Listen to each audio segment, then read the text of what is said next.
The future. 4 astronauts are working aboard a near-Earth space station. One day, they try to avoid a potential collision with space debris. The ship's commander, Vincent, is returning from outer space, while the communications engineer, Justine, attempts to identify an unknown issue preventing the station from turning away from the debris. The captain's assistant, Jonathan, reports that there are 6 minutes left before the impact and suggests considering evacuation. But then Justine announces that she has found the malfunction, and Dr. Andrea requests additional coordinates from Mission Control. After receiving the coordinates, Jonathan activates the engines, and the station obediently shifts away, allowing the debris to pass harmlessly. The crew celebrates the successful conclusion of their 500th day in space. Exactly the same number of days remain until the end of their mission. The scene flashes back to the day of their launch. The president of Quebec addressed her citizens, urging them to take pride in having launched a groundbreaking scientific and psychological project where 4 astronauts would spend 1,000 days aboard a space station. The expedition would be commanded by Vincent Kohler, the second human to have set foot on Mars. During a severe global crisis marked by resource shortages, many scientists turned their eyes to the stars. Quebec, one of the few water-exporting countries, drew dissatisfaction from others. This spurred the decision to search for water in space. One scientist collaborated with a private American firm and directed his attention to Jupiter's moon, Europa. Beneath its thick ice crust, water, and possibly life, could exist.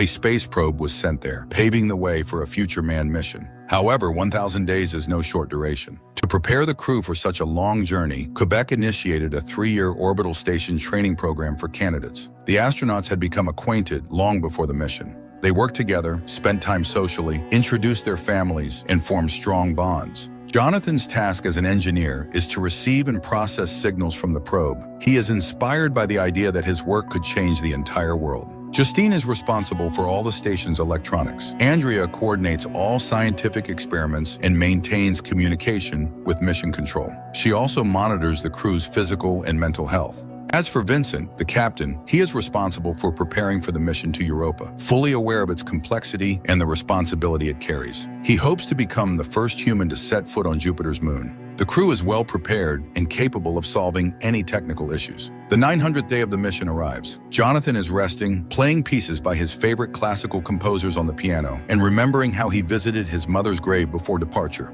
Suddenly, a signal from the probe sounds, and he rushes to his workstation, calling the others shortly after. Fresh water has been discovered on Europa. Time passes, and this news spreads across Earth. The discovery of unlimited fresh water reserves is the greatest achievement made by Quebec's probe. Previously, it was believed that the water on Jupiter was salty, making this revelation groundbreaking. The president awards all those involved with medals of honor. While Earth rejoices, the astronauts open a bottle of champagne that Andrea smuggled aboard. Jonathan teases his colleague, to which she responds with jokes. Justine asks Vincent to share his experience on Mars. Vincent recalls the unique journey, but admits that the greatest shock was returning to Earth. Seeing loved ones, walking through his hometown, which somehow felt different. It's an experience they will all share someday. Later, the crew gathers in the control room to look at Jupiter, dreaming of the day they will reach it. Suddenly, a signal warns of an approaching solar storm, a massive burst of radioactive electromagnetic activity. Although the storm poses a danger to the station, the astronauts are completely isolated in their cabins. On this particular day, however, Jonathan and Justine choose to spend their isolation together. Andrea reads letters from her beloved and wipes away tears when the signal for another protocol sounds. Meeting Vincent in the corridor, she realizes the others are delayed. She leaves for the lab while the commander notices Justine exiting Jonathan's cabin and understands what has occurred. Vincent reprimands the engineer, citing this as a violation of flight protocol.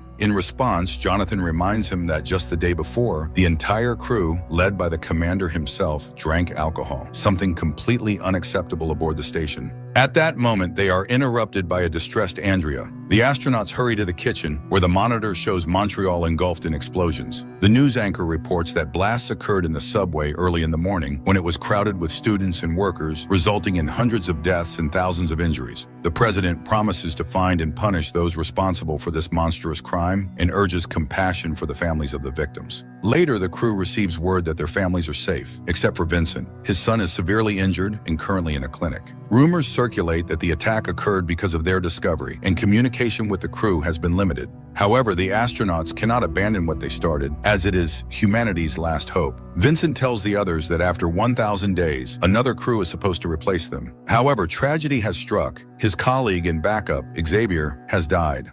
Upon hearing this, Andrea runs out of the crew's common room. She cries alone in her cabin, recalling how thrilled she was to join the project, with Xavier supporting her every step of the way. Sometime later, Vincent calls his son. The boy, with injuries to his hands, worries about whether he will ever play basketball again.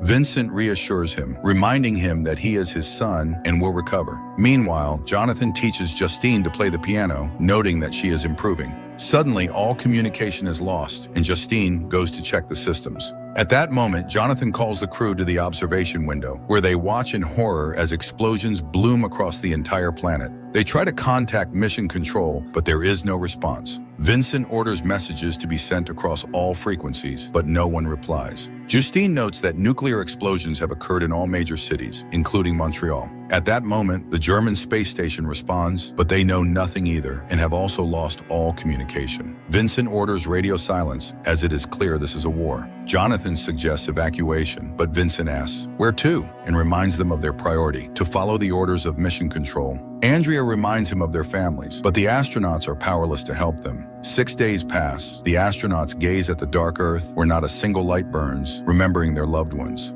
Vincent occasionally tries to reach anyone on Earth, but it is futile. He asks Andrea to assess their psychological state, but she refuses, as she is just as on edge as the others. Instead, she offers to listen to him. Vincent admits that after his Mars mission, he felt resentful because he was the second to set foot there. Now, when he had the chance to be first, everything has collapsed. Worse still, he may have lost his son, which frightens him far more. He confesses that he no longer knows why he wanted to become an astronaut. This feeling begins to overwhelm the rest of the crew. They question why they strove to reach the stars when their loved ones and all of humanity may have perished. They search for a reason to continue their mission. The 1,000th day arrives. Today, they were supposed to return home to prepare for the Europa mission. Suddenly, an alarm blares on the station, and the AI announces that the emergency escape capsule will be ready for launch in 2 minutes. Everyone rushes to it, only to discover Vincent inside, preparing to abandon the station. Jonathan opens the door and drags the captain out while Andrea seals the hatch, but it is too late to stop the launch, and the capsule detaches, leaving the crew stranded without the option of evacuation. Vincent behaves irrationally, forcing Andrea to administer a sedative. The remaining 3 are left in despair, unsure of what to do next. Following protocol, Andrea declares Vincent unfit for command and appoints herself as the new leader. She reflects on Xavier's death, remembering the moment he proposed to her. She recalls her decision to join the orbital mission and his promise to wait for her. Meanwhile, Justine approaches Jonathan, but he is in no mood for affection and asks her to leave. Later, Vincent explains that he had a nervous breakdown and doesn't even remember getting into the capsule. He admits he just wanted to see his son. Jonathan accuses him of selfishness and cowardice. A heated argument ensues, but Andrea intervenes. They cannot return to Earth, nor can they expect rescue. Andrea calculates their remaining supplies, concluding that if they ration carefully, they can survive for another 25 days. During that time, they must come up with a solution. Now Justine begins to panic, questioning what they would even do if they returned to Earth. There is nothing left. She recalls a friend who disapproved of her decision to join the mission. Back then, she was confident that she wanted to go.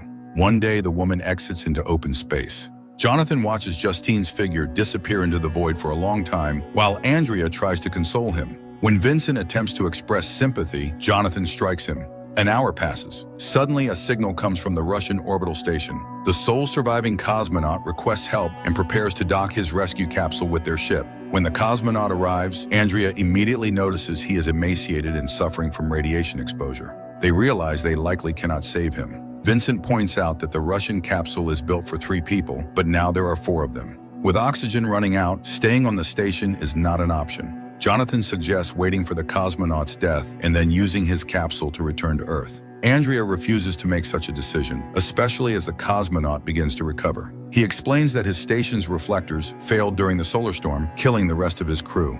Jonathan calculates the possibility of returning all 4 of them in the Soyuz capsule, but concludes it's impossible. He reflects on Justine and reproaches himself for his coldness toward her. The cosmonaut admits he knows he is terminally ill and won't survive. He reveals that the greatest war in human history has taken place on Earth, sparked by their discovery. Vincent is stunned. Could this truly have been a war over water?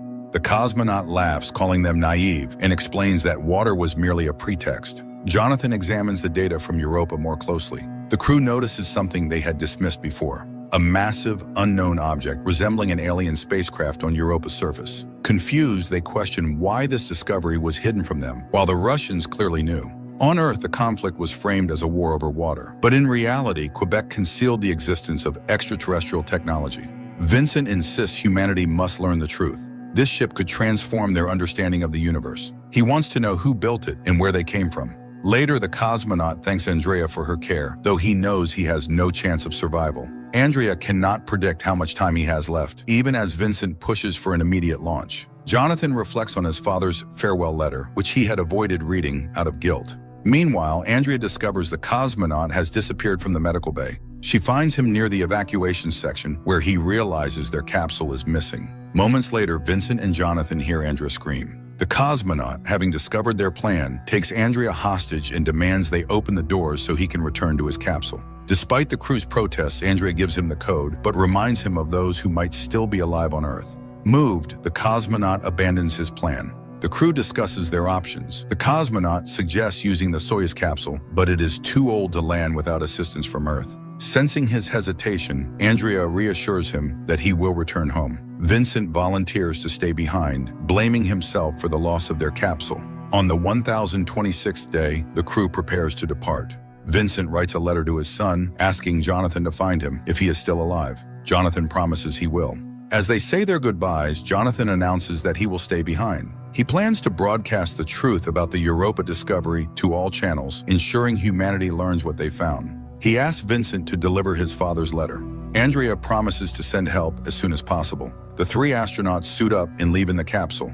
Alone on the station, Jonathan begins transmitting the truth, mentally bidding farewell to his father, who, as it turns out, never blamed him and was always proud of his son, the astronaut. There is no hard science fiction in this film. The hopeful hint of alien civilization is unfortunately not developed further. Instead, the film represents yet another exploration of the popular cinematic question: how would astronauts behave in extreme conditions? The conclusions are far from optimistic.